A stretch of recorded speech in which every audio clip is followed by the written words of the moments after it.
প্রশ্ন আসার সম্ভাবনা আছে এমন চ্যাপ্টারের ভিতরে এই যে 2 স্টার দেওয়ার চ্যাপ্টারগুলো, অর্থাৎ 2 number very very important chapter. পরবর্তীতে 3 নাম্বার গুরুত্বপূর্ণ প্রশ্ন আসবে।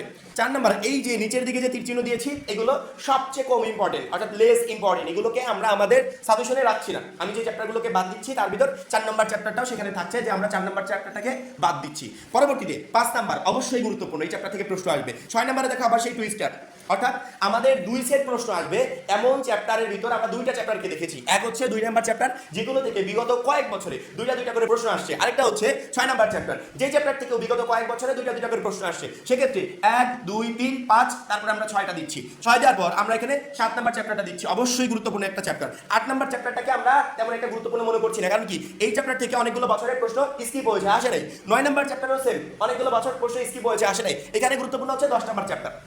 একটু খেয়াল করে দেখো চ্যাপ্টার কয়টা হলো, 1 2 3 4 5 6 7। দেখো আমাদের কিন্তু চ্যাপ্টার টোটাল ছিল 10টা থেকে আমরা কয়টা বের করলাম, 7টা।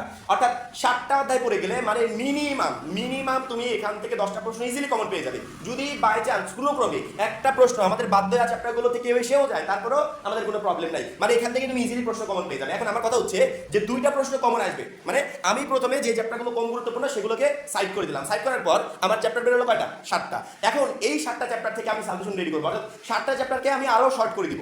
এই 7টা চ্যাপ্টার থেকে আমি সবচেয়ে যে গুরুত্বপূর্ণ চ্যাপ্টারগুলো আছে সেগুলোকে দিব, কারণ কি প্রশ্ন পরীক্ষা লিখতে হবে 7টা, আসবে 11টা। সবগুলো চ্যাপ্টার পড়ে সময় নষ্ট করার কোনো প্রয়োজন আছে, কোনো প্রয়োজন নাই। যে চ্যাপ্টারগুলো থেকে প্রশ্ন আসবে না ওই চ্যাপ্টারের উপর ফোকাস দেওয়ার কোনো প্রয়োজন নাই, যেগুলো থেকে আসবে শুধুমাত্র সেগুলোই পড়ে যাবো। অবশ্যই আমার 2 নাম্বার চ্যাপ্টারটা এবং 6 নাম্বার চ্যাপ্টারটা সবচেয়ে বেশি গুরুত্বপূর্ণ, এই জন্য 2 এবং 6 নাম্বার চ্যাপ্টারকে সাথে নিয়ে আমি যে কোনো 6টা চ্যাপ্টার পড়ে যাবো। 2 এবং 6কে সাথে নিয়ে যে কোনো 6টা চ্যাপ্টার, এমন হতে পারে প্যাটার্নটা 1 2 3 5 6 7, 3টা 6টা।